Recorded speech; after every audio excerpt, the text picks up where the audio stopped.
of Carini Arts. You can find me everywhere on my link tree in my profile. I am on Instagram, Facebook, Threads, TikTok, YouTube. I'm on everything. Find me on your favorite platform. Before I get started, though, what I would like to know is where are you from and what would you like to talk about today? I am a professional artist, full-time career artist. I am also an art educator. I'm a teacher and mentor. I do some artist coaching. I freaking hate the term and even saying that, like, it makes me cringe every time, but I don't know a better term for it. I guess artist mentor. But I do the coaching sessions and people can pay for those, but I'm not asking you to pay right now. Don't pay. Don't pay. Anytime I do a live feed, it is an opportunity for you to ask anything and everything absolutely free. And I answer candidly, transparently. I don't gatekeep. I don't bullshit. I share the ups, the downs, the successes, the failures, all of it.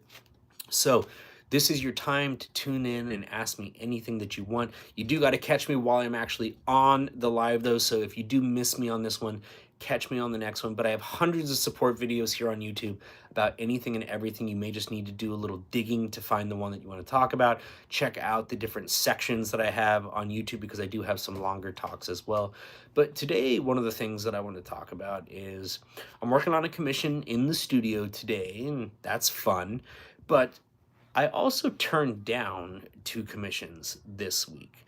And it's not because I'm rolling in the dough or have so much work, but I have some very firm policies on commissions, and I've actually talked about them on another recent video that you can go find.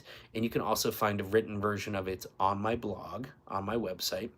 But when it comes to commissions, I only work in my style. I only take on projects that I feel emotionally connected to, because if my heart and soul isn't in the work, it's going to show. And I don't ever want to give less than my all for myself or for anybody else as well. So I'll turn it down if I don't feel emotionally invested in the project.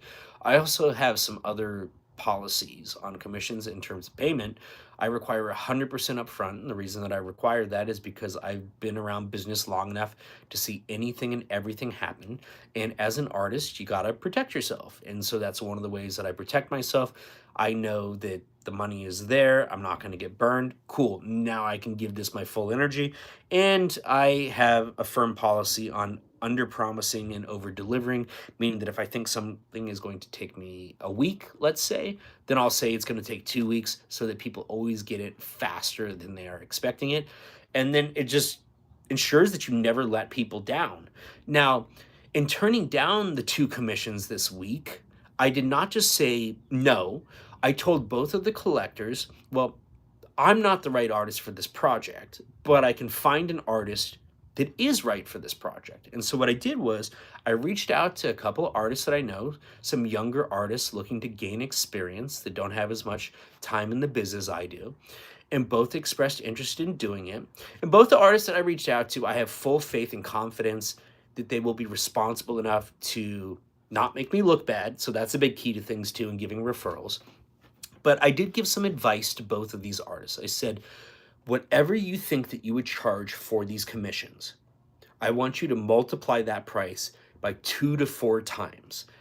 Both artists took my advice, which I felt good. I was like, that's pretty cool. Like, they don't have to listen to me. And it wasn't like, hey, if you're going to do this, you have to listen to me. But I thought it was pretty cool that they actually did feel like what I had to say was valuable. But both artists secured the work, got the opportunities at these high prices. And there are a number of valuable lessons here. One, that oftentimes people will pay more than you think they will. So think about your value and the way that you see your value, because you're probably worth more than you think. And there's some benefits on top of that from starting with a higher price point. If you start with a higher price point, it gives you room to navigate and to negotiate. Like if these artists had started off saying, oh, it's $100, the collector might be inclined to be like, well, will you do it for 50? But if you say, hey, it's 500, the collector might say, well, hey, will you do it for 400? But if you really only needed to make 100 on it, that higher price point is still much more than you really needed to make. So it puts you in a position where you can make more on some projects and take a little less on others that you really want to do. And I just feel like it sets you up for success. And then if you do end up negotiating and agreeing on things, well, then it looks like you did them a favor. So then again, that's a win across the board.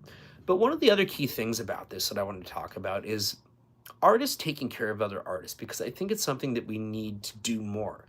I feel like a lot of artists look at each other as competition, and that's just never the way that I've seen it. Like, I get it. I'm a professional career artist and I'm very competitive, but I'm competitive with myself because I'm in my own lane. I'm not really worried about other artists. So, tell a joke. Gosh, my life is a joke. So, there you go. But I really feel like more artists need to take care of each other. And if artists took care of each other, there wouldn't be starving artists out there. I feel like there's room at the table for everybody. So I really do make an effort to create opportunities and bring opportunities to other artists and to provide the guidance and the support to give the advice and to not paywall people, to give the support that I feel that I needed when I was a younger artist, because I'm somebody that came up through the system that didn't have money, that didn't come from a family that was super artistic, that was told that my dream was ridiculous, that was told that I needed to be practical and that I should get a different job.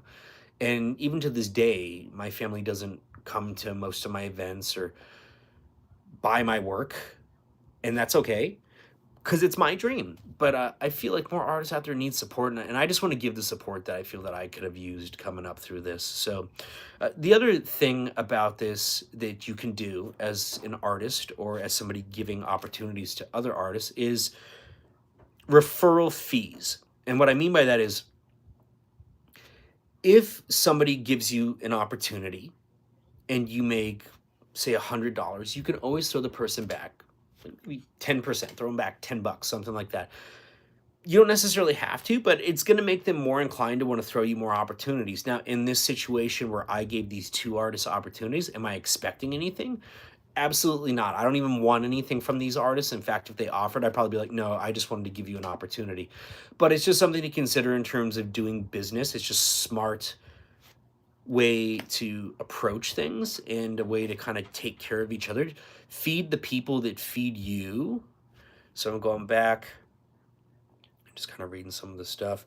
I don't usually get comments on here, so this is kind of cool. Somebody said they subscribed. That's cool. So, you know what? This is feeling like a win. But again, take care of each other. And do we have any questions about art or the business of art? I'll stick around for a few more minutes if there's anything that you want me to cover. I do cover a lot of different things. So I'm not going to repeat the question that was just asked, but I'm going to answer it. I have, and the piece sold for $25,000. Like, no joke. So I have no intention to hurt you. I only have intentions to help. So my goal is definitely to help, to not hurt. And that's why I do a lot of this guidance for free. I know a lot of you out there don't necessarily have the resources, and I know what it costs to go to art school today. I went to art school in the early 2000s, and I go back and lecture on the business of art at the university that I went to. It was a wonderful private school. I loved it. I found a mentor there, got a lot of good information. I am very much the artist I am today because of that. So I found art school to be tremendously valuable. But if I was a student today, I don't know that I'd be able to afford it, because I heard that it's like $70,000 a year to go to the school that I went to. And I just can't imagine investing that much in school in this day and age, especially when there are all these new resources for artists like YouTube, and you have people like me giving the milk away for free. So if anybody ever wants to throw me a dime or something like that, I certainly appreciate it, because I do give that valuable information away for free that I spent many thousands of dollars on. But again, I understand a lot of you don't have the ability to do that. But you can always support with the likes and the comments. Those help too. You could buy some of the art stuff. So there's a lot of different ways you can support artists. So no, it was a one-time. I'm not going to, because of the nature of this question, I'm not going to read what it is, but I'm going to answer it again. No, it was a one-time thing, and that was it. But that was all I really wanted to talk about today was the commission thing and taking care of artists. And just the key to it was the suggestion to ask for more than you think you probably should. In both of these cases, I think the artist probably would have said they would have done the work for like $75 or possibly even less. And so I told them to go significantly higher than that. And lo and behold, they weren't fought on the higher prices that they requested. So give it a shot the next time you have a commission opportunity. Ask for significantly more than you typically price. And if the person says no, or you could even preface it before it gets to no and say, hey, if you're working with a different budget, let me know. But I think that sometimes it's good to just throw the number out, because if you even are like, hey, if you have a different budget, let me know, then they're gonna be like, oh yeah, I have a different budget. Say your price, and then if you don't get a response, follow up and be like, hey, I wanted to follow up. And if they say, well, I don't have that much money, that wasn't within my budget, say, well, what was your budget? And then you can decide if the project is worthwhile for you at that time. But don't leave that money on the table, because art supplies are expensive, shipping is expensive. Your time and energy, your soul that you put into your art, that's priceless. So I get it, like not everybody can charge $10,000 for a commission, but I just want you to get your worth and know that I see your worth and that you're worth probably more than you think. So that is all that I have for today. I will see you next time. Have a good day. Go make some art.